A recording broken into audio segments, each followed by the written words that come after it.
Hey guys, this is Campy15. I am back at it with another video for you guys and Chicago Bear fans. It's been a while, but I'm back with another Chicago Bears video, and I will say this. I think we can all be much more upbeat than we were probably in the last video I made, which was the Andy Dalton move. And it seems like we can actually have hope again, which is not the hope where we're trying to buy ourselves into this team. It's hope where we can actually look at this team and be like, this could potentially work. Now, obviously, the last video I did again was the Andy Dalton stuff, but you want to get my overall thoughts as well as my uncle's thoughts, and then another co-host who's not with us right now on the whole NFL draft first round. I'll link that at the end of the video in the outro. But we talked about all the 32 picks that each of the teams made in the first round, talking about those picks of how it affects each team and stuff like that. And I talked a little bit about the Bears signing Justin Fields there. So, but here we're going to talk about all the picks that the Bears got in the draft this year. And I would say to start this off, the fact that Ryan Pace really got this right was shocking to me.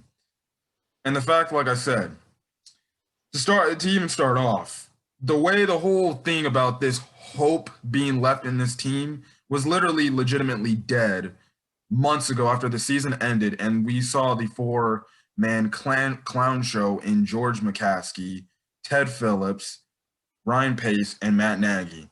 That press conference I will never get out of my head for the end of my time. That press conference was horrible, and there's nothing that will ever rectify what I feel towards that. Because you got, well, I read the Bear fans' letters, George McCaskey, saying how much the Bear fans obviously care, and he doesn't care because he sends them, oh, hopefully the Packers lose because you can't do nothing.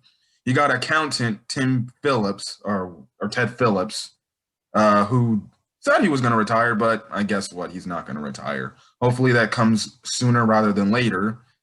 And then you got bum Ryan Pace, who likes to draft the wrong players at the quarterback position. He got it right this year. And fails to hand out right contracts to certain players. And then you got Denny's waiter, Matt Nagy, with his Denny's menu. And after that press conference, you look at it, it couldn't get any worse for this team. Oh, wait, it did because they ended up overpaying for Andy Dalton. I was initially mad about the Andy Dalton signing. I'm a little bit more, all right, I'm fine with it because he's just the bridge. But I still hate it because you signed him and massively overpaid. Even though my uncle doesn't like Kyle Fuller, it ended up resulting in Kyle Fuller saying goodbye because guess what? You were against the cap because you overpaid him and gave him essentially 13 mil instead of just re-signing him to signing him to a 2 or 3 mil deal. But going into this draft, the one thing Bears fans said, well, we just have to have hope that they get it right. And if they don't, then we're done. And we're going to be done for decades, and we'll be the bottom barrel of the league. And to say that we're not the bottom barrel of the league we still could be, but much better than, I guess you can say, we look much better today than we did Thursday, because Thursday was literally a day of uncertainty. And obviously we're going to get started with thing, but just a tidbit I want to mention. I just want this team to do good on a consistent basis, and hopefully some of these draft picks we got are long-term guys to where we see this team stay here on a consistent basis. And I'm going to get this out the way too. Ryan Pace, for all his faults, for all the fact that we hate him and stuff like that, and I don't care. Any Bear fans who say we should forgive Ryan Pace, don't. You're lying to yourself if you're saying forgive Ryan Pace. He's made too many mistakes, too many atrocities to be forgiven. The Mitchell Trubisky thing, I don't care. That will never, ever be forgiven by me from that man. I could talk to that man to this day to his face and say, I will never forgive you for what you did in taking Mitchell Trubisky. Because now look at where he's at. He's on Buffalo on a $1 million deal. Essentially, he's a backup quarterback, and he's going to be a career backup. And this guy has made overpays in the contracts he's made. Like you can look at Robert Quinn, for example, one of the worst contracts he's handed out in his Bears GM tenure.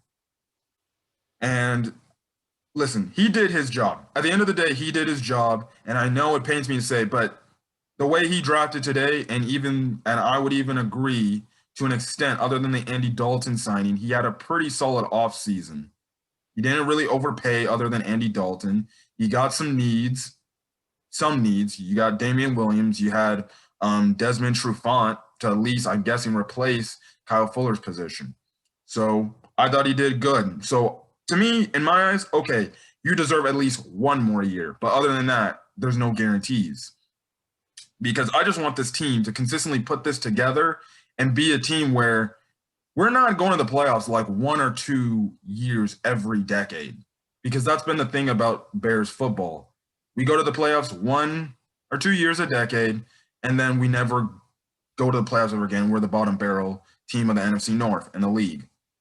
You know, if we're being honest, really the best era of Bears football was really the 2000s era of Bears football when they made the playoffs consistently, because I got it all up. They made the playoffs in 2001, 2005, 2006. They went to the Super Bowl, and then obviously, technically, it's counted in the 2010s, but I would count I get the 2009, 2010 team in the 2000 era when they almost went to the Super Bowl when they ended up losing to the Green Bay Packers. That was probably the most successful era of Bears football, other than obviously the 1985 championship, and then I guess the 2018 team that we still live off to till this day.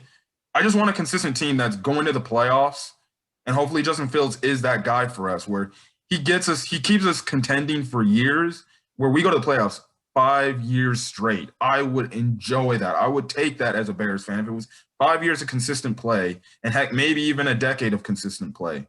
Some teams don't see that. Some teams do see that. But Ryan Pace, for all I know, did his job. Yeah, I would have to agree with you as well too. My biggest issue moving forward is, yeah, they got on paper, they got this draft right. On paper, they got this draft right. Everybody is happy. Everyone is looking forward to the future. Everybody is really wondering, well, hey, the Bears are moving in the right direction, things of that nature. That's the kind of attitude that I don't want to see happen, which leads to the Bears giving him a 5-year contract. That kind of stuff right there, because a lot of Chicago fans remember Eddie Curry. I use him as my example. Eddie Curry was a high draft pick. You know, he kind of floundered around a little bit, gained a lot of weight, things of that nature, lapsed into mediocrity until his contract was up. When his contract was up, he lost a lot of weight. He played fabulous. He got a new deal, and he went back to the way he was prior to him losing all of that weight. That's the best example I can give as far as what we don't want to see as far as what could happen with Ryan Pace. I kind of give Matt Nagy a pass on the Trubisky thing because he wasn't around when Trubisky was drafted. Yeah. But and sometimes I see that maybe it was like this, war between Nagy and Pace. Hey, you coached the quarterbacks. I'm gonna give you. Nagy's like, I can't coach this guy. This guy is no good. Let me get the quarterback I want, and I'll show you how great I am. So I think that's probably where we are. Whereas Pace got to the point whereas he's like, okay, all right, we're in survival for our job. So just tell me what quarterback you want me to draft. Okay, if you can get Justin Fields, that's the guy I want. He's number 1 on my draft board. Okay, so here we are. We're in a position whereas now I think that we have really solid players coming into the organization on paper. They did address a lot of needs.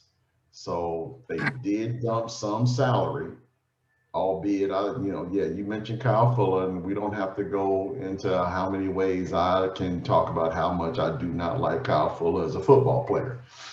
So they did address some needs. They still have a ways to go as far as the salary cap as it relates to the defense. Akeem Hicks is another issue. So let's see what they do there. But overall, yes, I am very pleased with the needs that they addressed and the players that they drafted to address those needs moving forward. Mm-hmm.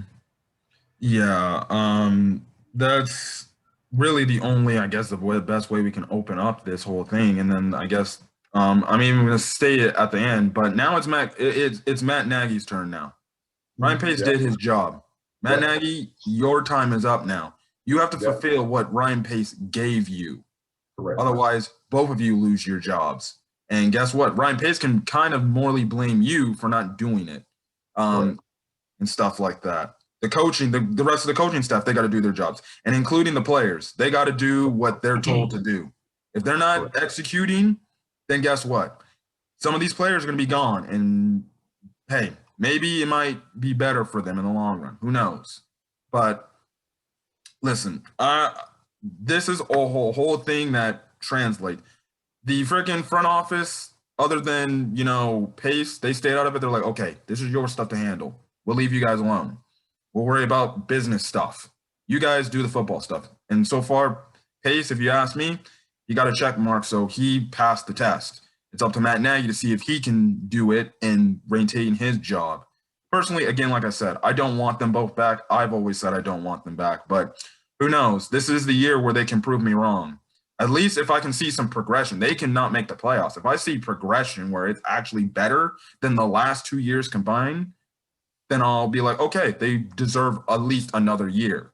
Then, so we can see, can they replicate that? And this time, then following year, will they be able to go to the playoffs with some of these draft picks that will actually be playing? But obviously, to start off the first round, listen, we can all say that, listen, Justin Fields, he can be that guy. At the same time, he couldn't be the guy. I understand Bears fans' skepticisms that, it could work, but at the same time, it can't work. But I have a feeling, because this, to me, when they drafted Justin Fields, it just felt different for some reason. It felt like, no, this can work. This should work. This more than likely will work. And if they give him the necessary parts, I think this will work and be a smooth transition where we can be a pretty good team in the NFC North for years to come and a contending team in NFL to come. I'm going to be much more calm than I was if you saw my draft video. I was much more hyped there. But obviously, the first round pick for the Bears, we traded up with the Giants at the 11th overall pick to take Ohio State quarterback Justin Fields. Obviously, we know what Justin Fields is about. He's very freaking smart. Now, there are concerns about his epilepsy. He did answer that in a press conference, saying that, yeah, it's been an issue growing up, but now I kind of take the medication to do it, to handle it and stuff like that. So that's really not a problem. It hasn't affected his football career, which we all thought it wouldn't because he played college football at the highest level. So the one thing I do like about this is he's a natural born leader. You can see in some of the clips from Ohio State, he was a leader type of guy. So obviously, him compared to Mitch and compared to even past quarterbacks, you can already tell, okay, they got the quarterback leader guy where he can give a rah-rah speech and the guys will actually believe in him. You had Mitchell Trubisky giving those types of speeches, and you would have guys on the side like, yeah, okay, buddy, we'll do that and stuff like that, where they didn't have any trust in him at all. He's definitely going to be a much better quarterback. He's going to be he's mobile like Mitchell Trubisky. I would say much better. And then, too, he can definitely throw the ball, I would say, better than Mitchell Trubisky. I feel like he has a better arm than Mitchell Trubisky, especially when it comes to the deep ball, because he had one of the best deep balls in college football. You can look up at the stats. Like, it was like, I think, around a 70%, completion rate when it came to throwing the deep ball. And as I'm getting on my phone, I'm pulling up some, strengths You know, we know he has a tremendous skill set. He's a very accurate passer. He's got some good arm strength. Um, he's aggressive to push the ball down the field, which if you didn't watch last night's press conference with Matt Nagy and Ryan Pace, Matt Nagy, for the love of God, finally said, I think we need to go touchdown to touchdown mentality, which as a Bears fan excites me because it's like, oh, so that means we don't have to do the whole, you know, we get in the red zone and then we check it down only to take 3 points. I'll take it. Even if it, you know, results in unnecessary interceptions. I want you taking those chances, at least if it's to get 7 points on the board. You know, he's got athleticism, elite mobility, and he's got some pretty good speed. Now, some weaknesses is he has some pretty poor pocket awareness. He sometimes can get rattled by pass rush. Blitz recognition needs a little work. Sometimes he could check the ball down if anything deep isn't there. Field vision could need some development, some quicker progression readings and stuff like that. But other than that, those are easily fixable things he can fix in his tenure as the Bears as he's learning. Simple things he can fix. Things that when we go back to Mitch, you said the same thing. Well, should be some simple things he can fix. And Mitch never worked on them. He never fixed those traits. At the same time, you can blame Matt Nagy for not putting him in the best position to be able to use his traits to his abilities. And that's the one thing about Matt Nagy, where now Bear fans are going to look at him and be like, well, you got your guy, dude. So coach him up and coach him with his traits as his best interest to help him out succeed in the NFL. Because if you do that playbook stuff where you did with Mitch, where you force him to conform to the system, who knows what Justin Fields could do. He might outplay the playbook because of his, you know, unique type of play style and stuff like that. Well, unlike what Mitch could do or what Mitch did in the 2018 year, but he failed to do in the last 2 years. So that's just my thing. I like the pick a lot. Obviously, it was the pick to make. And again, we can thank some teams in the first round for letting Justin Fields fall to us. The Lions could be one of the teams, for example. The Denver Broncos, who I say was probably the most important team letting us fall. You can say the Eagles trading up to do it was a good reason, because otherwise then the Giants don't more than likely trade up if the Eagles don't trade up, which means the Patriots could have ended up with Justin Fields, and we could have been stuck with Mac Jones. But other than that, I like the pick. It's definitely the pick to make, and hopefully Justin Fields work. And in the press conference I've seen him give, I've liked everything I've heard from him. And he looks like he's motivated to come here and show it. And then you even had Ryan Day in press conference speak highly about him, saying, yeah, there's some things to work on, but the Bears got a really good guy. Yeah, I agree with you as well, too. The Bears' history as it relates to drafting quarterbacks, we all know has not been really good. But this particular kid right here, he pretty much fits the mold of where the NFL is going with the quarterback position. Try to get that really big, strong, fast guy that can, you know, throw the ball, go through the progressions like a normal quarterback in the pocket. And then if in the event things break down, has the physical tools and ability to get out of the pocket to make things happen. That's where the NFL is currently going right now. If you look at the current quarterbacks who are really at the top of the game right now, those are the quarterbacks that Watson, Mahomes, Allen, Jackson, you know, so that's the prototypical pocket passer is something that defenses at this particular moment can plan against. These guys now, like the ones I just mentioned, they can do a multitude of things, and that's where the NFL is going. Thus, here's the draft pick. You are right. Pace made the pick. So now he's like, I did my job. Go ahead and pass it off to you, Matt Nagy. Let's make it work.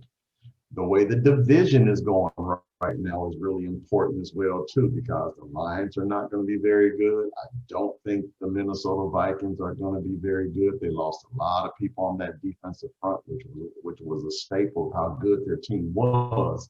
So I think they're on the decline as well, too. Green Bay with the Aaron Rodgers debacle.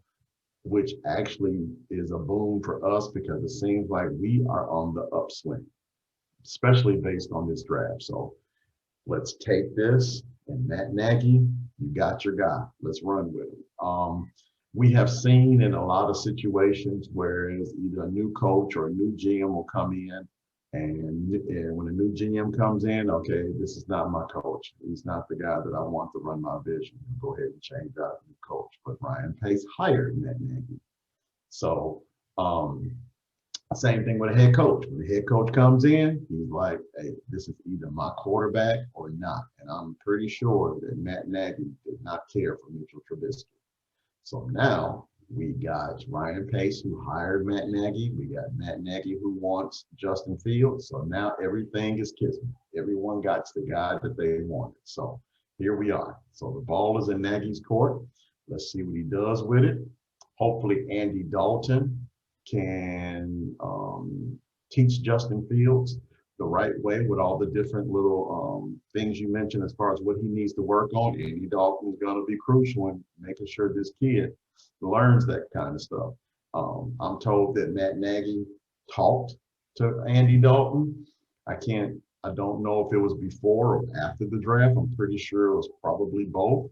Andy Dalton knew that they were looking for a quarterback, so it's nothing like the whole Aaron Rodgers situation in Green Bay, whereas Andy Dalton's going to feel some type of slight because they drafted a quarterback. He should have known coming in he wasn't the long-term solution at that position anyway. So here we are. The things that Justin Fields needs to work on, yes, that's correct, but he can work those things out in training camp. He can work those things out in preseason, and he'll definitely work those things out as he moves forward to becoming the #1 guy in Chicago. So again, I'm not really worried about Justin Fields, 100% ready for this pick. I can't wait to see this young man get on the field. I've already talked to my auntie in Japan about getting the Justin Fields jersey for us. So I'm ready. Yeah. And then the one thing, most importantly, compared to Mitch here, Justin Fields is coming into a team that has, I would say, weapons already ready to be used.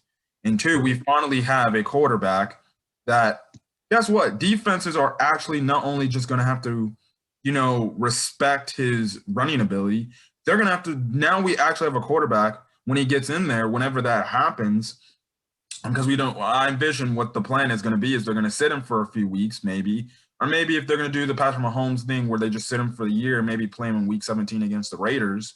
The thing is, we don't know if they're going to play the Raiders in week 17. That's just, I guess, the week. The new schedule is not out yet, from what I understand. Yeah. Unless they do it where they have him sit for the 16 weeks and then the last week, he plays like Mahomes did against the Broncos that one year, and then you saw just a tidbit of what he could do. Again, that's up to Matt Nagy and Ryan Pace. Now, I said in the draft video, by drafting Justin Fields, essentially, regardless of how the season ends, the Bears did a deal with the devil, and that's saying when you drafted Justin Fields, that guarantees really Ryan Pace and Matt Nagy, unless barring a major collapse or an injury to Dalton. Let's keep in mind now, an injury to Dalton can speed this process up as well too. The NFL has just went up to 17 games. Can we honestly expect Andy Dalton to play all 17 games this upcoming season? I do not think so. I think Matt Nagy will probably slide him in certain situations in which he may need a yard or two. He may play both quarterbacks, to be honest with you, because keep in mind, 17 games, it's an awful lot, especially for a quarterback of Andy Dalton's age and the mileage on his wheels. So you got to think that at some particular point that Dalton is going to need a break. Even if he's having a Pro Bowl season, Dalton is going to need a break. And Fields being I can't imagine Justin Fields going into the season on the depth chart behind Nick Foles. I can't fathom that. I'm pretty sure that Matt Nagy was more than like, Nick Foles was my guy, and he would come in and back up. And then when Foles came in, it didn't work. So I can't imagine Fields being below falls on the depth chart. So Andy Dalton, his health is a priority, and Fields' progression as an NFL quarterback. Mm-hmm. And two, Foles can also help on teaching Fields some things morally about the playbook too, and stuff like that. So be it, again, another extra ear. Now, if they want to do the direction where that happens and they say, well, Justin Fields is not ready yet. If they want to put Nick Foles in, okay. But honestly, I'd rather just be like, well, if that's the case, just put Fields in there and let him know and just kind of dumb down the playbook to at least let him know the basics. But they could do that. They could do that if they want to. It's up to them. But you know, they can do the whole sit thing and then make him start next year with one more guaranteed year with Matt Nagy and Pace back. But yeah, that's really kind of it. And as I was saying, like now teams don't have to fear a quarterback we have with his legs like Mitch. They can actually fear. They actually have to like fear his arm, which I don't think we've had a quarterback other than really somewhat Jay Cutler do that. Where oh crap, we actually can't. We actually have to be like on our toes because this guy can pass the ball on us. So one, now you command respect from the opposing defense, which rarely happened from frickin' Mitchell Trubisky, because all I saw from Mitchell Trubisky was like, okay, fine. We'll just stop your run, and when it's time to pass, we'll just sit back in zone coverage and try to do it. Now, with Justin Fields, if he's cooking you alive in zone coverage, you're going to have to be like, shoot, we might need to go to man coverage to try to slow this down. And even then, they'll probably put a spy on him just to be on the safe side anyway, which takes another player out of pass coverage. So his presence in the backfield is immense with the way defenses will play moving forward.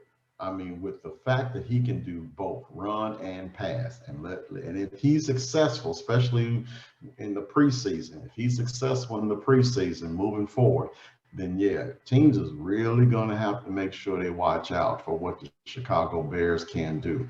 The sky right now is wide open and it's limitless. So I think next season is going to be really interesting as far as what this kid can do. I think we're really going to be watching the preseason more than we ever have as Bears fans. Yeah.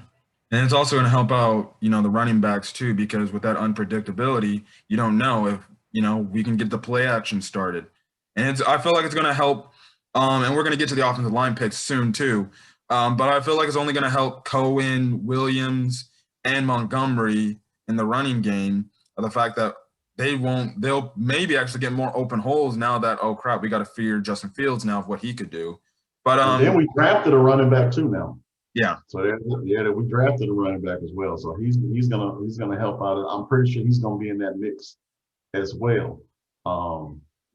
So again, the Bears had a fantastic draft.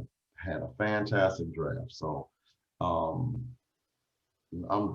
looking really forward to seeing what they can do. I'm gonna actually watch the first quarter of preseason games now. Yeah. Now, next up, in the second round, essentially, we all knew after Justin Fields got drafted, okay, we got Justin Fields. Now, my things on the board for me was like, okay, we got to give him the requisite parts to help him out. And the first thing was the one thing that was being troubling for the Bears the last few seasons. And that was the offensive line, because one, we couldn't run the ball at all. And two, the offensive line was so bad, our quarterbacks were always getting hurt and get it because they were getting hit. And again, I'm just going to say this. So when jobs are on the line, we now know what the hell we're doing. Okay, we're gonna just magically draft needs now, because last year and even years before that, we never did that. We just drafted just to draft it. Now, when jobs are on the line, okay, yeah, let's be smart, guys. Let's draft, obviously, in the second round. The Bears traded the 52 overall pick in the second round, and they gave a third round pick, and they ended up getting and their sixth round pick, but they got a fifth round pick back. The Bears traded those picks to the Panthers, and they traded up to get what most Bear fans wanted was the offensive tackle, Telvin Jenkins, out of Oklahoma State University. And when I saw this, I was like, oh my gosh, we got this guy. So essentially, one, if the Bears never got Justin Fields, people were predicting that we would have ended up with Telvin Jenkins at the 20th pick in the draft, which means technically, if we're being honest, we got 2 of our first round draft picks we wanted, and they both traded up to get them and stuff like this. And just looking at this dude when he gave his little press conference on the YouTube channel, on the YouTube page of the Bears, you tell this guy is ready to work. He's freaking tough. He's physical. Like, they showed the highlights on the draft on ESPN. I saw one highlight where this guy literally took this one college football defender, took him all the way to the sidelines and bulldozed him. And I was like, that's what this offensive line needs. Yeah. This is what this needs. We don't need that soft Bobby Massey, Charles Leno Jr. stuff where they just tap guys and the guys get around them that easily. No, we need guys to, engage, lock in on them, and actually block these dudes. And we saw at the end of the season, the offensive line was getting some pretty good continuity with each other, and they were actually doing fairly well. And I feel like this is only going to help the Bears in the long run. I think Telvin Jenkins is probably going to more than likely be a day one starter because you're going to have to put him at that right offensive tackle because, hey, you need to give him the experience to see, like, okay, did we get a hit on this and stuff like that. And I like it. I really did like it. I was just like, man, this guy is a freaking monster. This dude really, he's going out there and he's saying, like, I'm like a nasty MFer out there. I'm going to do whatever it takes to protect my quarterback. And I like the one statement he said. He's like, if a quarterback gets sacked, that's on me. And I like the fact that he's willing to take accountability. If a quarterback gets hit, he knows it's on me. It's my job to protect him, keep him upright. And he knows now that he got Justin Fields, he's got to do whatever within his power to keep Justin Fields upright so he's not getting hurt and he's not getting unnecessary hits.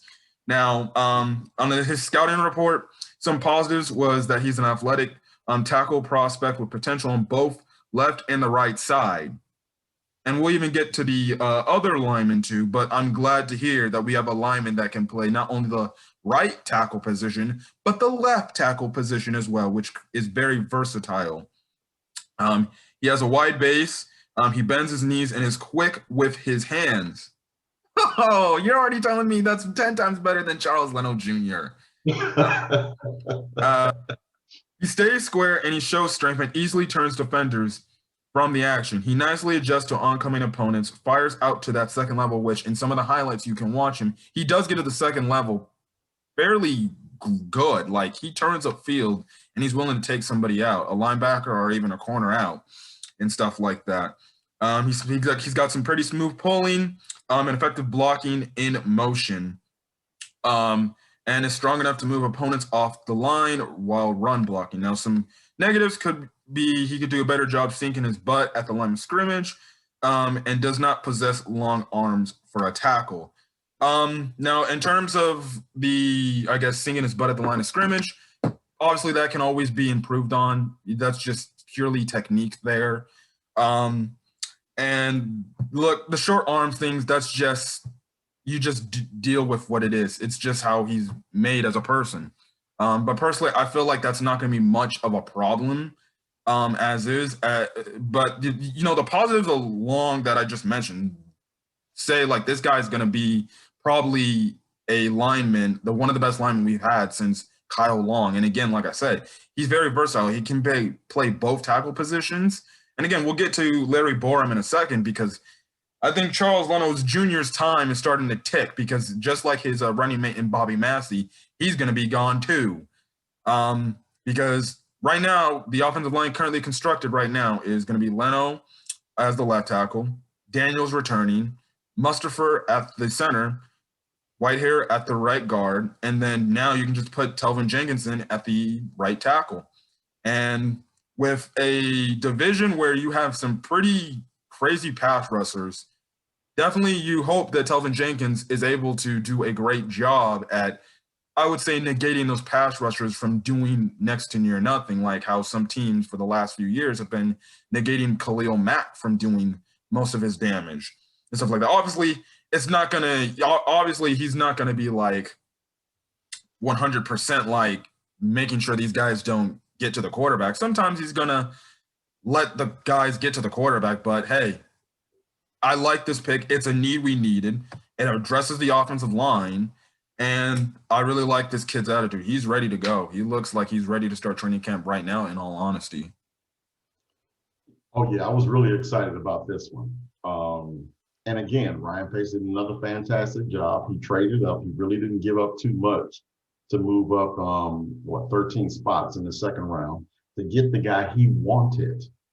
There's a difference. I mean, again, we always talked about a team's draft boards. Their draft board is such, whereas if a guy is available and it's in the area that you want to grab him, go get him. Do what you have to do to go get him. And Ryan Pace has did a fantastic job of making sure that he didn't give up too much. He didn't pretty much hijack the future in order to get the guys he wanted. Now Jenkins is 6'6", 317, so he's a really big guy. The short arms doesn't really matter to me because his movements are such, whereas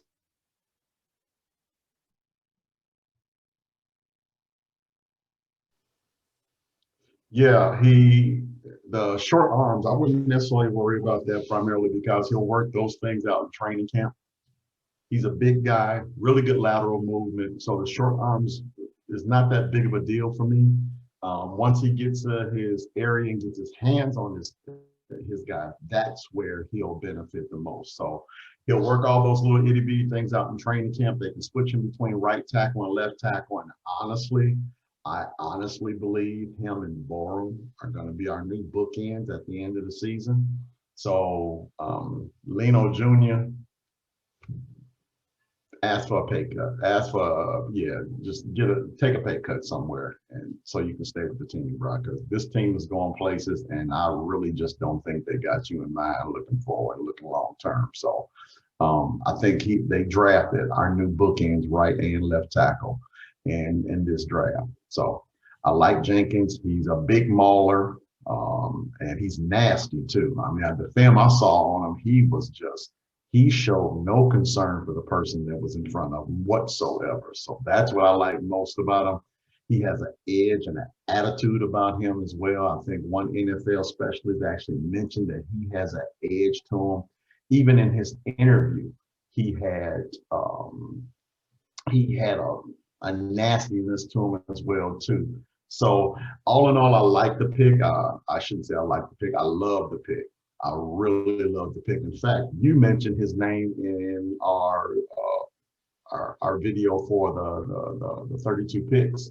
Yeah. So you threw him out there, and again, 2 years in a row, you hit it, especially with that second round pick. You predict Cole Kmet, and you predicted this guy as well too. So you hit him on the head. You keep doing that, young man. We as Bear fans really do appreciate that those predictions. Got to start calling you Castradamus. You know what I mean? I should say Camrodamus. So yeah. So I would probably say next year we do this video, you have that turret on your head with a nice little stone in it to say, hey, I really believe that they're going to draft, boom, this guy. Last 2 years, you hit him on the head, brother.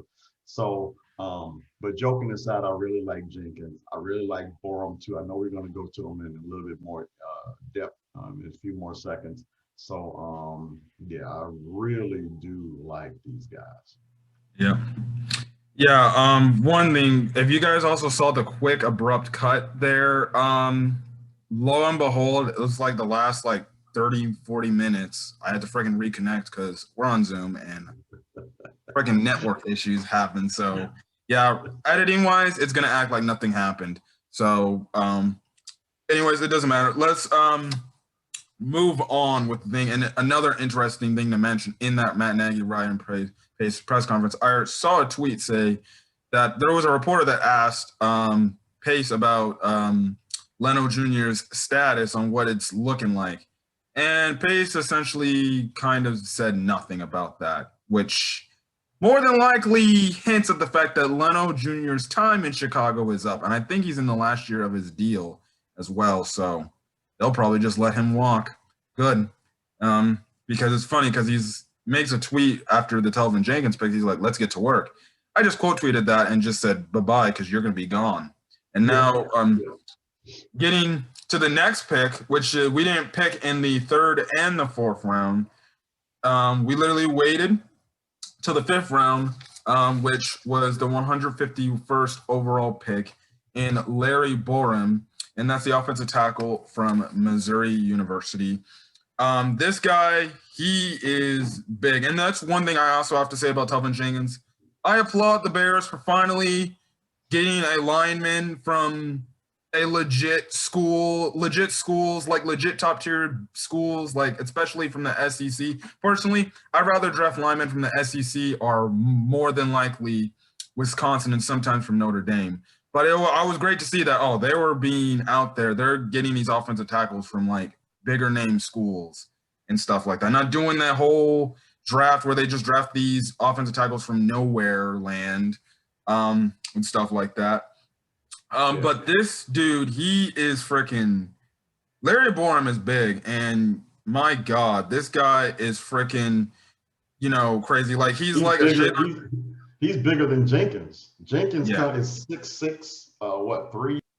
Like this dude literally had no quarterback pressures, no hurries. The quarterback essentially on his side of the ball didn't get touched.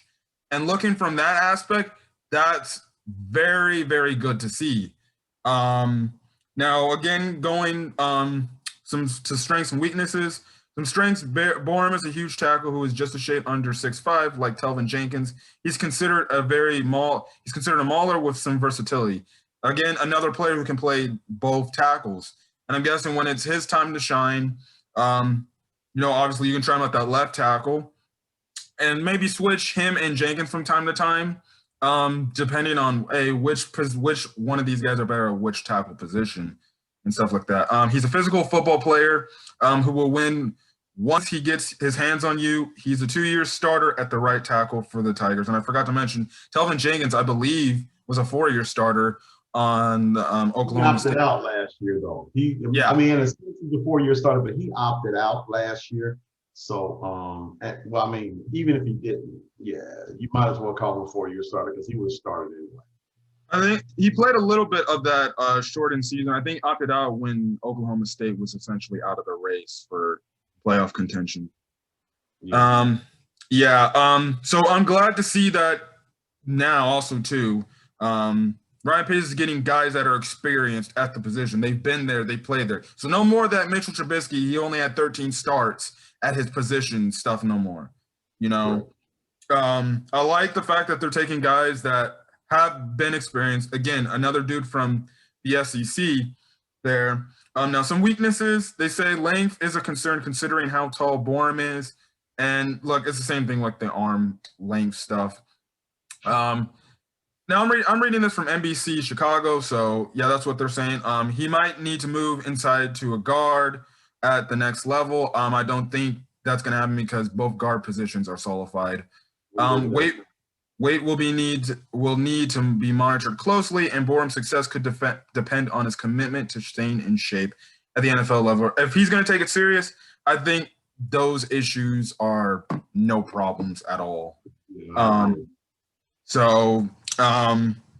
like this pick. At right now, Larry Borom, I would say depth-wise, he's probably our best lineman out there on the depth. You can probably just put him on the practice squad with the other linemen, or just, I guess, leave him there for purposes. And, hey, if a guy gets injured, you can just put him in there and say, hey, see what you can give us and stuff like that. I'll say out of all the potential this guy has is probably much better than any of the other linemen, like an Arlington Hambride. Some of these guys from these schools I ain't never heard of before. And eventually, this dude could be Charles Leno Jr.'s replacement, essentially, which, again, like I said, Charles Leno Jr. is in the last year of his contract. And thank God when that's gone, because the Bears massively overpaid that cat for just because of 1 year, essentially. He was all right last year, I'm not gonna lie, he was all right. He stayed quiet from the penalties and stuff like that, but still, I want him gone off this team. And hopefully, um, Bourne comes in and he's a much better player than Charles Leno because, like I said earlier, Pace essentially in his press conference didn't speak anything about Charles Leno, essentially saying, "Oh no, he's gonna be gone by next year." Yeah. As I said before, I like the pick. I also said that I believe that Jenkins and Borum, that they pretty much just drafted their bookend tackles for the foreseeable future. So Leno's on a one-year deal. I can honestly see that if they don't trade him, that he won't be a Bear next year either way. So the only issue that I read about with Bourne was that he had what's called a lower leg injury, which pretty much ended his football season. He opted out so he could prepare for the draft because of the injury. A lower leg injury is not descriptive enough for me. We don't know if it was a knee, ankle, calf, what have you. So that's a bit of a concern. Obviously, it wasn't that big of a concern for the Bears to pass on him, and they drafted him anyway. So in that regard, I'm not really concerned. But at the same time, it's something that you want to keep in mind as moving forward with this young man. They're talking about things like losing weight. Well, although they didn't say losing weight, they just say his weight needs to be controlled. So if his weight and this whatever this lower leg injury is going to be a concern moving forward, hopefully the Bears will do what's necessary to wipe that concern away and get this guy in better football shape. Yeah. So I guess we can move on to the next pick. Again, like I said, that's kind of morely a depth pick, but eventually he could be on the line in the coming years.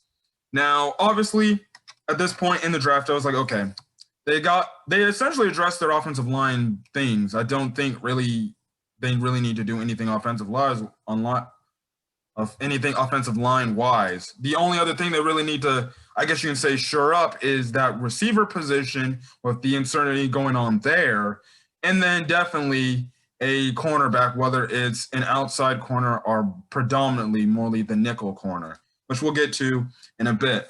Now, this pick in the 6th round, which was the 6th round pick, the 217th overall pick, I will say I'm fine now, but it still kind of left me, even at the time when the pick was made, it left me scratching my head. And I was like, we really didn't need it.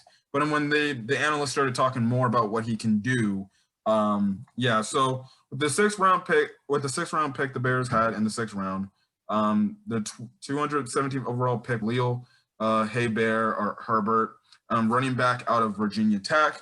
And at the time, I was scratching my head like, we don't really need a running back. Why? Because we just got Damian Williams free agency. Again, he's on a 1-year contract, so who knows where that could happen? Where maybe after a year he's done, you just put him into the running back rotation. You got Cohen coming back from injury, and then you got Montgomery.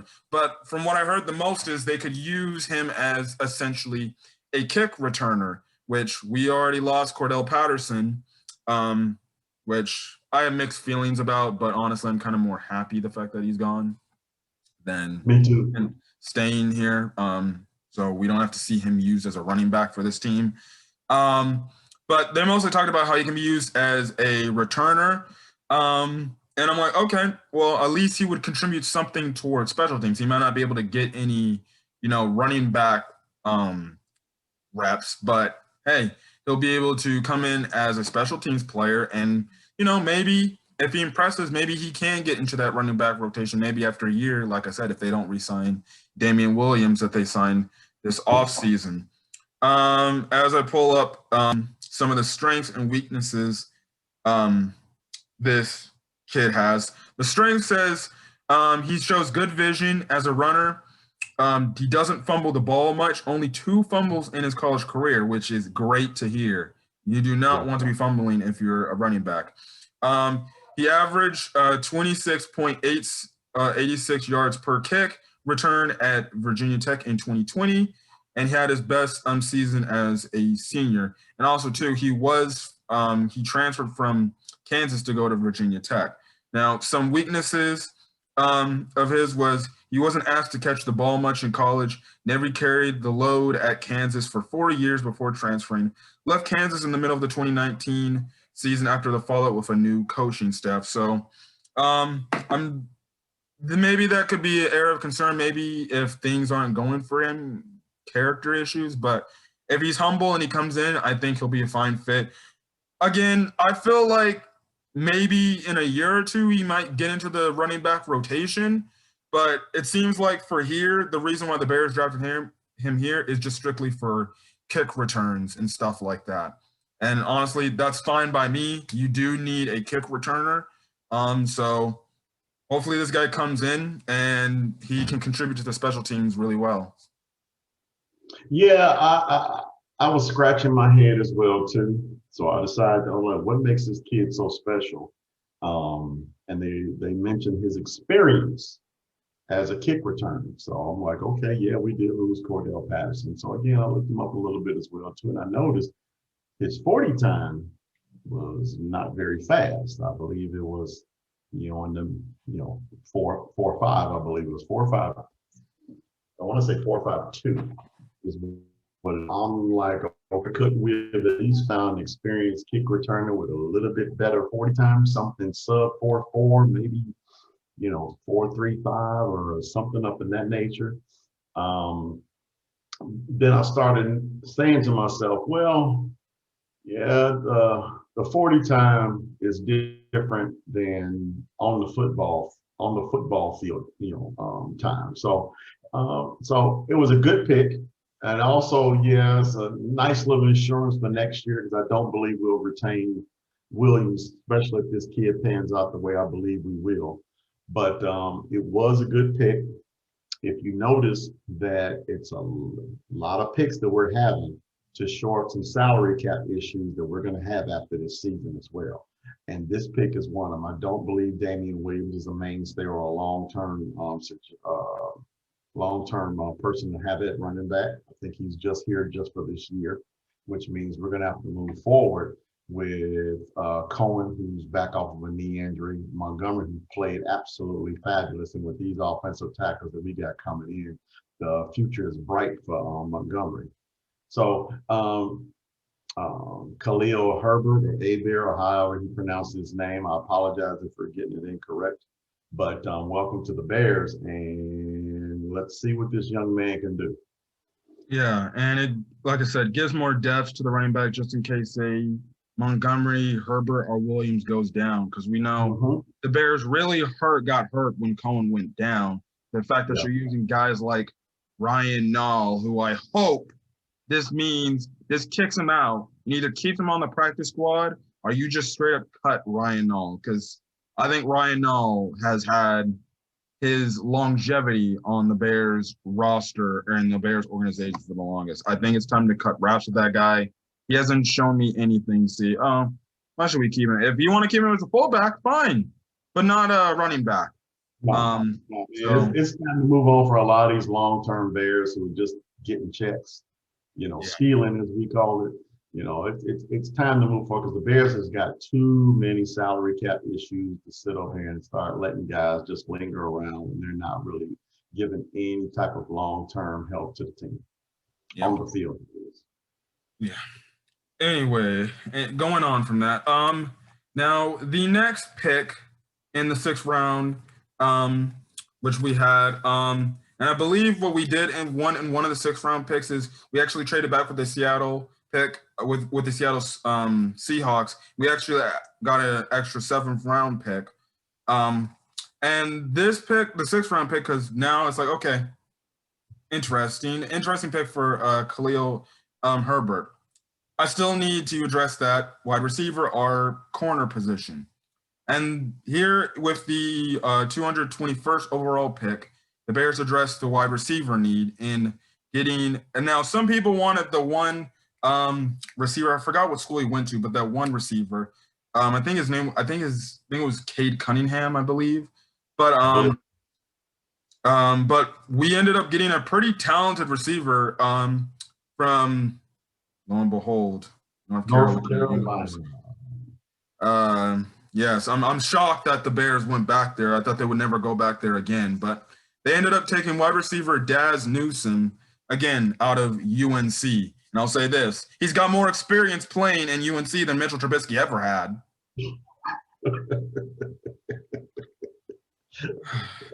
Good God.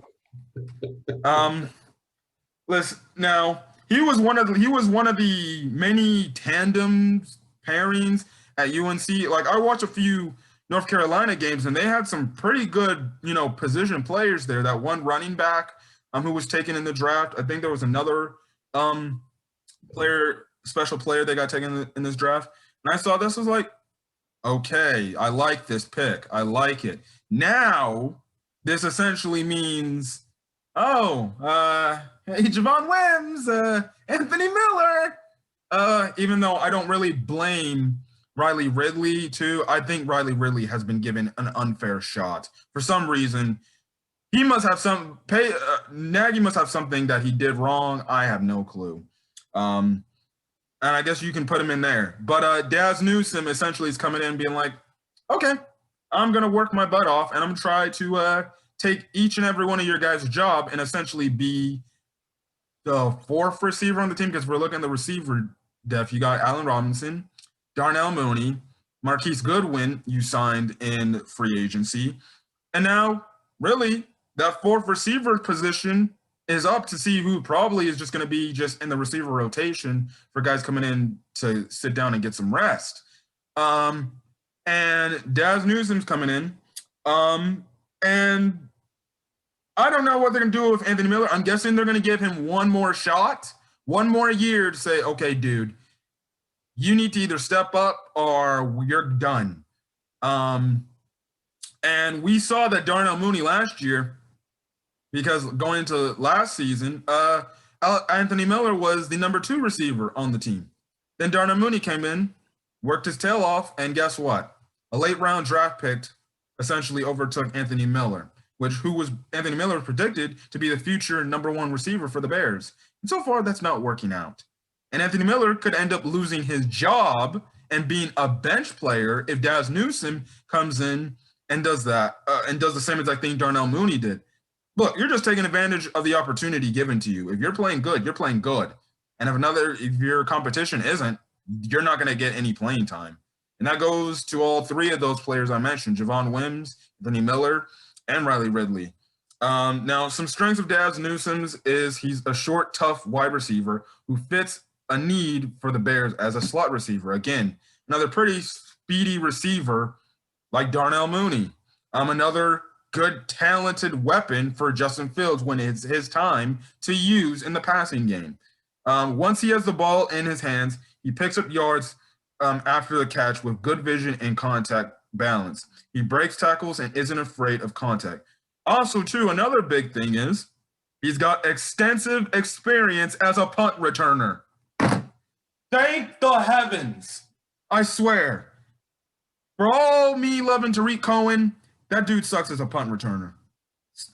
Thank God we actually use this. We're going to use this guy as a punt returner, and he's going to know what to do, not run side to sideline and stuff like that. Do all the other BS. So if he's not doing much of anything offensively in the rotation, you got your punt returner now.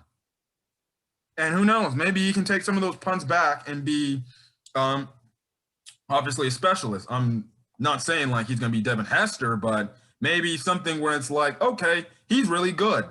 And I like this pickup. Now, some weaknesses is he's really a receiver only limited to the slot position. He has a history of drops, so that's definitely something he needs to work on. He's a body catcher and needs to do a better job at attacking the football in the air. Again, just a trait he can work on of better high-pointing balls and making sure the footballs do not get into his chest where it results in making easier drops, especially if it's coming from Justin Fields throwing it in there very quickly. But I really like this pick, not only for the fact that it's going to challenge essentially the rest of the receivers on the team to see who's going to be that fourth receiver in the whole rotation going on. And then I like the fact that, well, if he doesn't win any battles in the fourth receiver position, you can just put him there on special teams as the punt returner. So I'm good with this pick.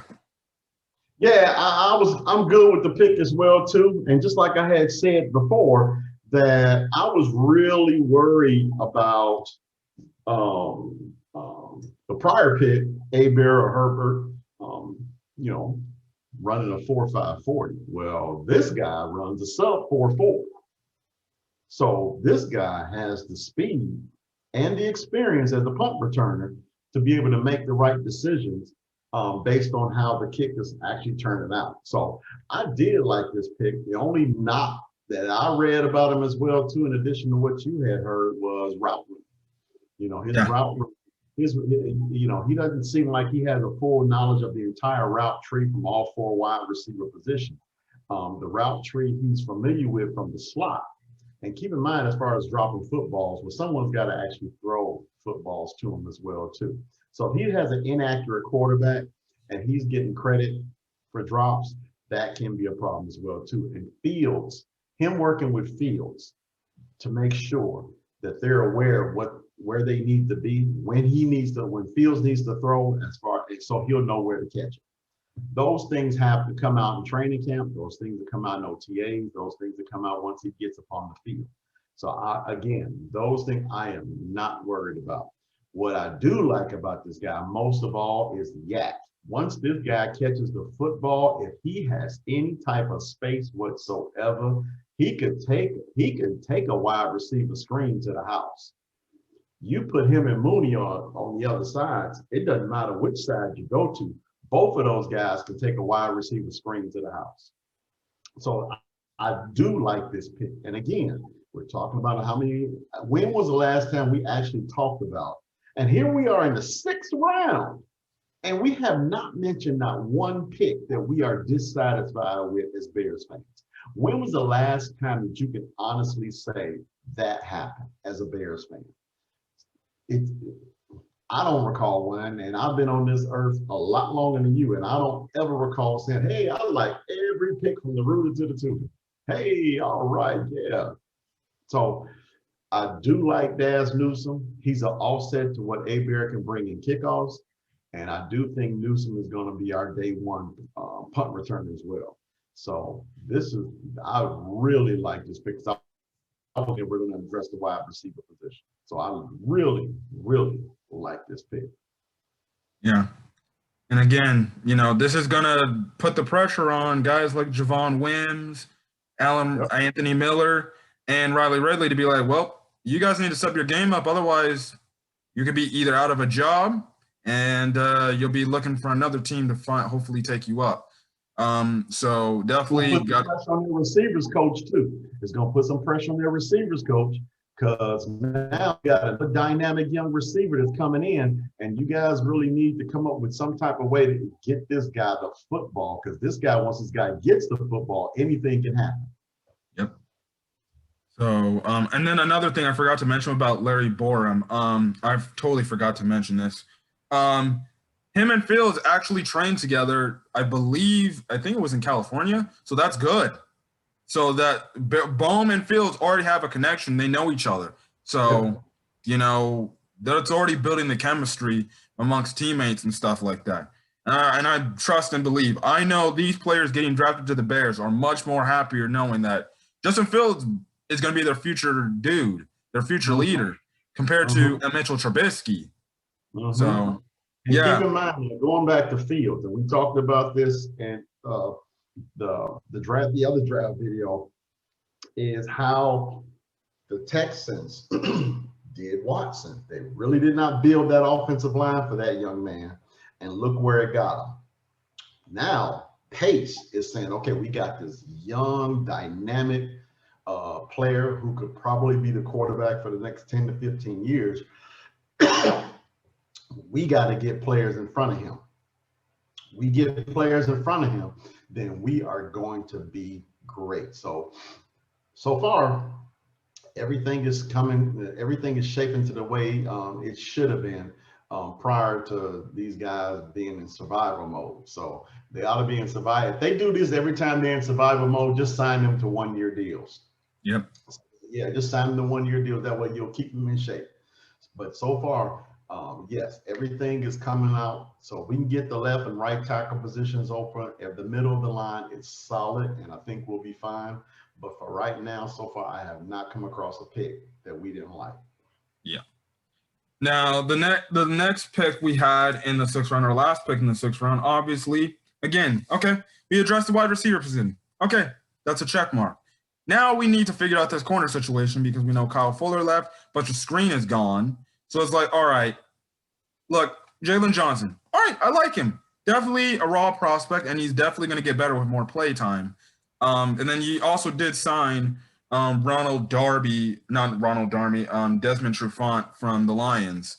And then, so technically those guys are going to more than likely be your outside corners for next year for the Bears. The thing is that slot corner is an issue, and it's like, well, that would be between Duke Shelley, Kendall, Vildor, and some other guys. And it's like, when they came in to replace for Buster Screen, they didn't exactly do the best of jobs at all. And for me, I'm like, Vildor sometimes on the outside, and it was when Jalen Johnson went down. They slopped Vildor in that spot, and it wasn't good. Yeah. It wasn't good. And the one thing I would say this Bears team, I would say their biggest weakness, honestly, so far is probably the secondary. And that's the only thing on their defense that I find a complete issue, the secondary. Even still with some of the moves they made, I still find it the main issue because the question is, well, I need guys to stop guys and lock them down. Now, this kind of makes it a little bit better. So in the 6th round, with the 228th overall pick in the 6th round, the Bears select Thomas Graham Jr., cornerback out of Oregon.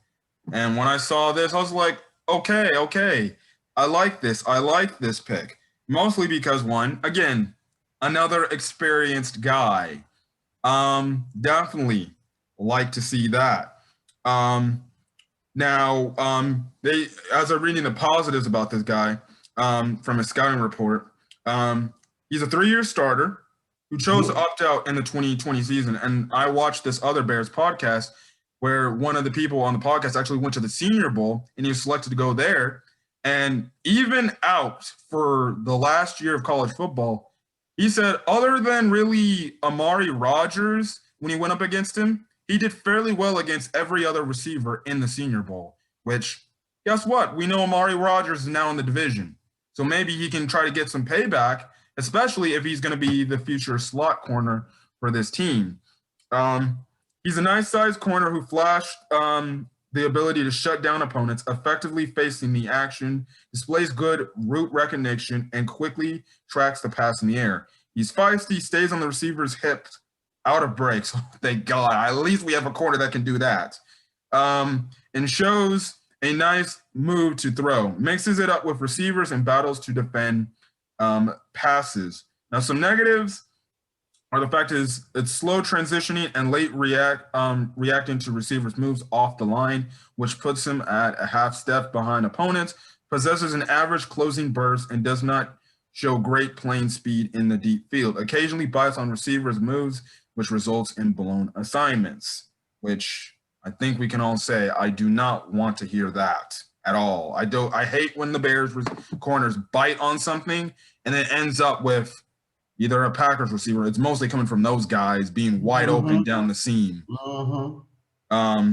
So one, I also did find out too, him and Jalen Johnson have a connection with each other. They know each other really well, which again, I like the fact that they're taking guys that know each other, that have some chemistry. And it seems like you can put Thomas Graham Jr. right in at the slot corner position. Obviously, it's going to be a battle between him, Duke Shelley, and Kendall Vildor for that slot position, because obviously that's how practice works and stuff like that, and training camp works. But I feel like I'm pretty confident enough that this guy can come in and be a day one starter for this team, and you just have let him learn, how NFL receivers play and stuff like that, especially in the slot position. I think this is a pretty good pickup. Again, some of the weaknesses mentioned, those are things he's going to have to work on. Not biting on receiver breaks and trying to think, oh, he's going there, and then guess what? The receiver makes a move and he cuts up field, and then boom, he's done.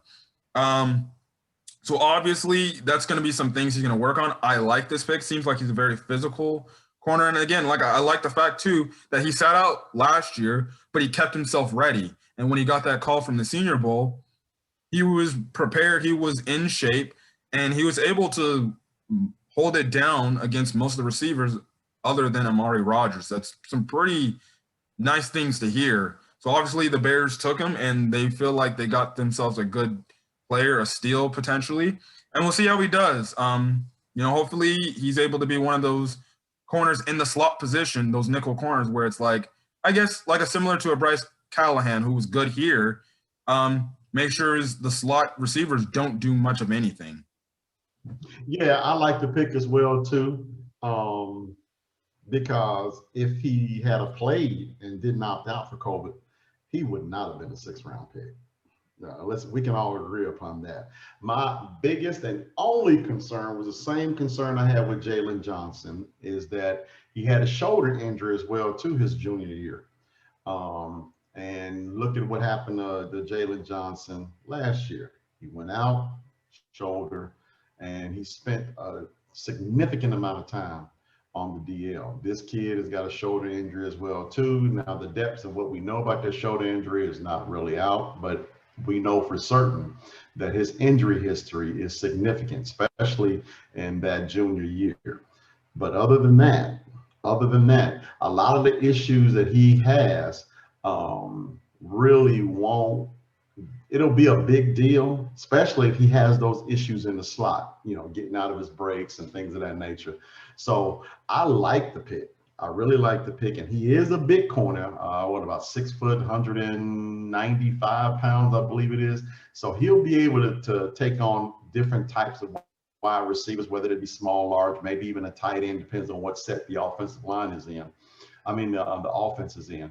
So it's a really good pick. And again, this could be very well be another corner that we can actually add. He could, you never know. He might be CB2 coming around the corner. He might be. I don't think Trufant is a long-term solution at that position. So he could very well be CB2 at the end of the season. Depends on how he plays. But he's got the tools, he's got the experience, and the only thing that made him drop was, hey, he opted out because of COVID. But he opted out because of COVID. But at the same time, he balled out at the Senior Bowl. So I love it. And then as far as the shoulder injury is concerned, he opted out. So I think the time that he spent not playing football more than likely helped that shoulder out as well. So again, I love the pick.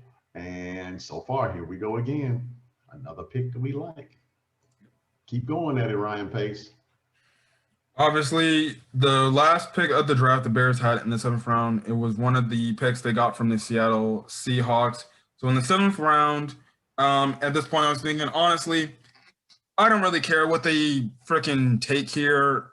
If they want to get something else, that is just for a need for depth reasons, fine. They want another offensive tackle, another offensive lineman, fine. I would have been cool with that. They want another receiver, okay. D-line, linebacker, another corner, fine. But the Bears in the 7th round with their last pick of the 250th overall pick, they took Chris Tonga, the defensive tackle from BYU. Obviously, this is for just depth purposes, and we know that the Bears are really good at developing. If that's the one thing they're really good at developing, they're developing good at the defensive line position. So I'll take it. It's just a really strictly depth reason. So some strengths is he's a big physical space eater who can take on double teams in multiple fronts. He has more speed than you think and can surprise you with his pass rush ability. Overcame a tough childhood, bought into football, and became a really good player at BYU. Some weaknesses are that he was limited to nose tackle with shorter arms, and he turns 25 in July. I don't know why would that be counted as a weakness, but okay. Definitely, he could be a rotation guy. I don't know if they're saying this guy could be maybe the inevitable replacement for whenever Akeem Hicks' time with the Bears is going to be over. But definitely he can come in as a rotational guy. Obviously, definitely replacing Roy Robertson Harris, who departed for the Jaguars. But I don't mind this pick. It's just a depth reason. Not honestly, with their last pick, the Bears could have went anywhere. It's good to see that that he wants to join the Bears and he's happy to join the Bears, and they want to keep that D-line consistency. So we'll see what he does. I expect him probably not to get as much play time next year, but definitely could maybe be a major piece going on in the future, especially if Akeem Hicks. Well, you'll have to part with him because obviously salary cap reasons and stuff like that. Yeah, I agree with you there. He's a run stopper. I can't really see him coming in and passing situations to get to the quarterback. I see him as a guy who can just eat up space in the middle of defenses, so then quicker, edgier guys can actually get to the football a lot quicker. He's going to be a space eater. He's he's big for sure, but I don't think I think his foot speed wasn't as such, whereas he can actually actively get to the quarterback like Akeem Hicks could. Now, who is not to say he can't get that. He can get that because you said earlier the Bears are really good at producing really good D line, especially interior D line. So I think in the long scheme of things, again, it's another pick we like. So and I do like this particular pick, but in the long scheme of things, right now at this particular moment, the only time I can honestly see we need Tonga is maybe on a fourth down when they're trying to get 1 yard or something like that right now, or something to relieve maybe our second and third guy in the rotation of a play here and there. I can't really see him getting any more than maybe 5 to 8 snaps a game right now. He might actually be a practice player when it's all said and done with, but in the long scheme of things, Tonga should be a decent player for the Chicago Bears. Yeah, especially with Eddie Goldman returning back. So that D line is honestly already just as is. So he could be a rotation player. He could end up on the practice squad. We'll just see what it is. He's a 7th round draft pick, so you don't expect big things happen, but who knows? He could all shock us all and actually be a very good player for the Bears. That was kind of it for the Bears draft this year. So honestly, as we get ready to wrap this video up, the Bears going into this draft were probably very uncertain. And we as Bear fans were always wondering, okay, what's going to happen? Either they're going to show up our concerns or they're just going to make things worse. And Ryan Pace, again, I like this guy. I hate this guy. I want him gone. But he did his job. He freaking balled out. And I'm not going to lie, I may not forgive him at all, but I will be man enough of my word to admit that, no, he had a great draft. And I give the Bears an A for this draft. Like, literally, what else could you say? The Bears were literally a draft winner, one of the draft winners of all the teams in this draft. Like, they addressed essentially every concern, everything they need. Quarterback, they addressed that with Justin Fields. Offensive line, the 2 tackles. Wide receiver, Daz Newsome. Corner, Graham Jr. And then you give some depth at the D-line position. They addressed all that, They addressed some needs during that in the offseason. Look, I'm not trying to say this team is going to be a playoff team next year. I don't think it's going to be a playoff team, especially with how tough the schedule is, because we're like playing the AFC North and the NFC West, I believe. So I don't expect this team to be a playoff team, but it's definitely be a team that's going to be challenged more than likely. And who knows, maybe at the end of the day, they can come out and do anything, because obviously now that you traded away next year's first round pick for Justin Fields, you don't really have to worry about, I guess, that first round pick where you're at. So I like this draft. I give the Bears an A for this. Ryan Pace, you did your job.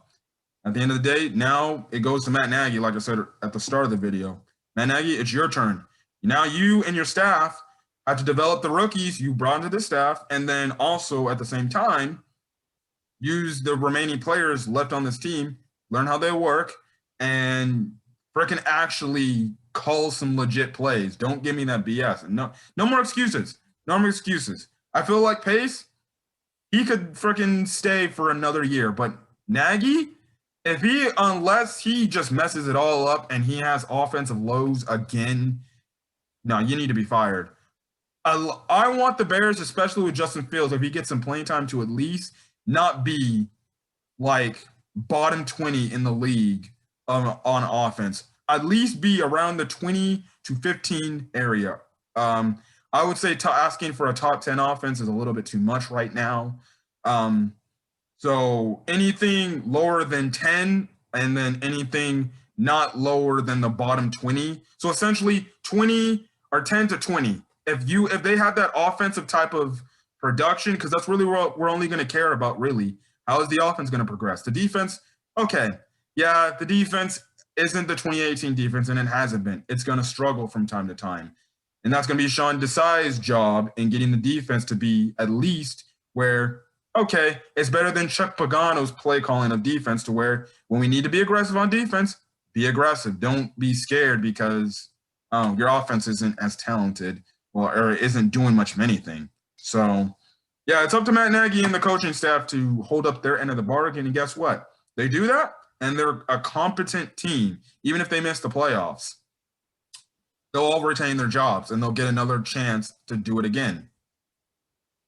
Yeah, again, we've said it ad nauseum that we really did like this draft. They did address all the needs. And again, Cordell Patterson left. We need a kick and a punt returner. They addressed that as well too. So the defense is still another issue, but that's a salary cap issue, so that's Pace. So hopefully he works those issues out. Akeem Hicks' contract is a problem for me. Kyle Fuller contract was a problem, and they worked that out as well. So now it's just one of those things. Whereas if we doing tweak certain contracts to a point whereas we can actually get under the cap in a fashion whereas we can actually retain people and retain them, retain them well, meaning that sign them to good contracts, not Robert Quinn contracts. And we should be fine moving forward. But I do like the fact that the Bears with this draft is on the upswing and the other teams in the division on the downswing. As far as making the playoffs are concerned, I don't think that's a reality. However, if we go 5-1 in our division, beat Minnesota, beat the Lions, and, split with Green Bay, sweeping the division is not likely. But Minnesota and Detroit can be beat when we play them. Green Bay, on the other hand, that can go either way. So 5-1 in the division, which means that all we would really have to do is pick up four games somewhere else, and we can probably be on the outskirts of the playoffs again. We can make the playoffs. We just have to be able to be smart. Nagy has to play call in a fashion whereas it doesn't hinder our defense.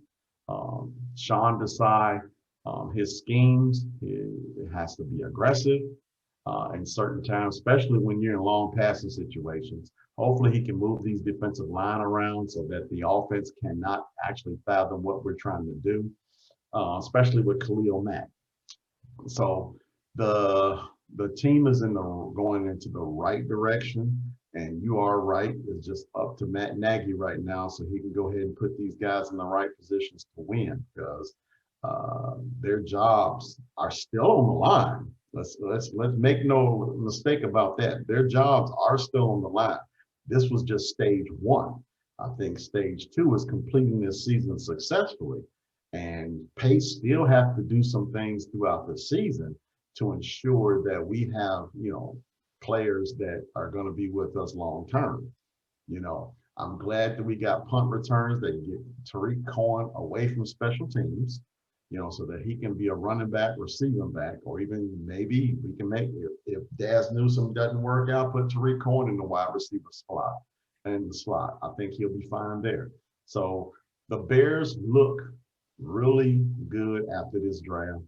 And it's right now, again, Matt Nagy, it's in your court. Let's just hope that you're not lining up 5 wide on the 1st and 5, or lining up, 5 wide on, 2nd and 2,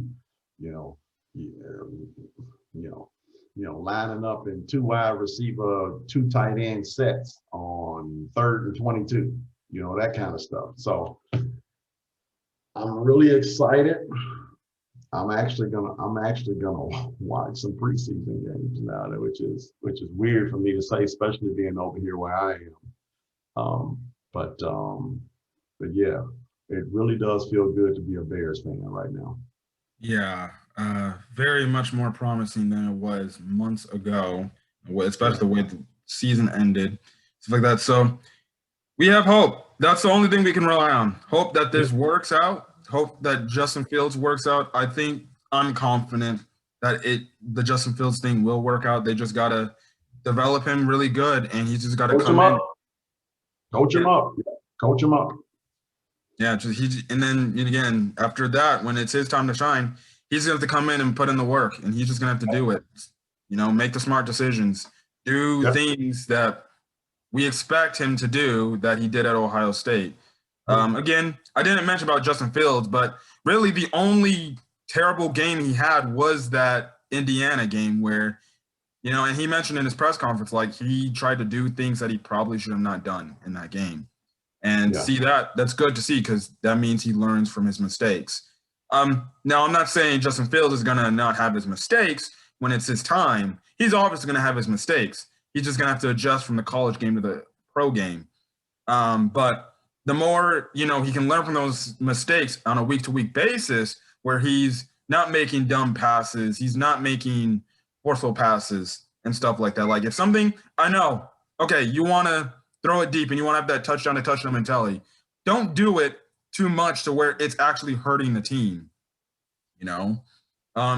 Just take the smart thing. Just if somebody's open, somebody's open. You don't have to force feed it to Allen Robinson. We got some other talented receivers. Correct. And Moody showed that he actually warrants the football too. So we're starting to get a lot of balance in that wide receiver. And again, we've already said it, that it's in Matt Nagy's court to be able to put these guys in the position to win, which means his assistants, his position coaches, put them in a position to be able to coach these guys up. Daz Newsome is going to need coaching. Darnell Mooney is going to need more coaching. Don't just think that just because he's now a wide receiver too, he's got the position already figured out. Coach these guys up. The running backs, coach them up. The offensive line, coach them up. So let's take this momentum from a really great draft. Yes, a really great draft that Ryan Pace orchestrated with the scouting team in conjunction with Coach Nagy. Let's give him some credit with the draft as well too. That we are now in a position where now we can take over our division for the next 10 years. Because if you look at the roster of quarterbacks in our division, these are older guys that are on their way out. Even if Rodgers stays in Green Bay, he is on his last leg as a quarterback. Jared Goff, nobody's afraid of him.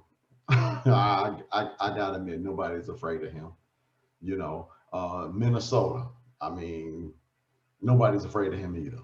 So if Justin Fields hits the field, then I will tell you the Bears is in a position to be able to dominate this division for the next 10 years. So that's not to say that there's no pressure on Fields, because I gotta admit, Bears fans have been wanting something like this for years on end. So this young man is going to have the weight of a city on his shoulders.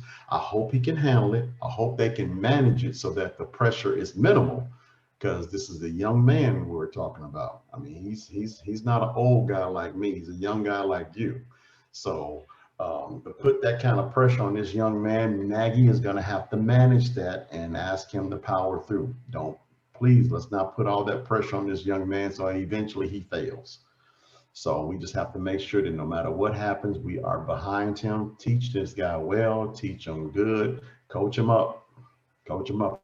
I'm saying it, Nagy, coach him up. Yeah, and even speaking on for the future quarterbacks for two teams in the division, Kellen Mond and Jordan Love. I'm being honest, I ain't scared of Kellen Mond or Jordan. Nice. Kellen Mond was garbage at Texas A&M. I don't even know what made people think that the Bears would even draft Kellen Mond. If he turned out to be a great quarterback, fine. That would be something I didn't see coming, and I'm pretty sure you didn't see it coming either. I've seen SEC games. This guy was not great for me. Very inconsistent. Yeah, he wasn't great for me at all. So now Jordan Love is 50-50. We don't know what this guy can do. So yeah, we really don't know what this guy can do. I mean, he might be the next Patrick Mahomes, or you know what? Heck, he might be the next Jamarcus Russell. We don't even know at all. No one knew about him in college very much until he was drafted, or at least I didn't know. I don't know about you. You seem to be a little bit more of a student in the game than I am at my age. But I didn't know anything about Jordan Love until he was drafted by the Packers. Yeah. But other than that, who could have said that the NFC North is going to be wide open for years to come? Wide open. When these guys start retiring, wide open. And right now, the Bears and Packers has got those young quarterbacks, those young guns now that are waiting to take over their franchises. I'm pretty sure Jordan Love's ready to go, although I ain't scared of him. Yeah. You know, not with our guy that we got now. Because I think the guy that we got now is better than the guy the Packers got. Well, anyways, we're going to end this video off. So again, thank you guys for checking out this video. So if you guys are Bears fans, you guys like the video, leave a like. We'll be back very much later into the far future to talk about or give a season preview for this upcoming season of the Bears. We'll talk like what their record could be, what if Justin Fields will eventually play down the road in that season. We'll explain everything there. The schedule video. Yeah, we're going to go through teams and things of that nature and who they play. Do we think they can beat them? Yeah. What are we doing before that, though? Nothing else, unless I think we said we were going to. The NBA, the NBA. See, you try to get out of it already. You don't want to talk about them Clippers.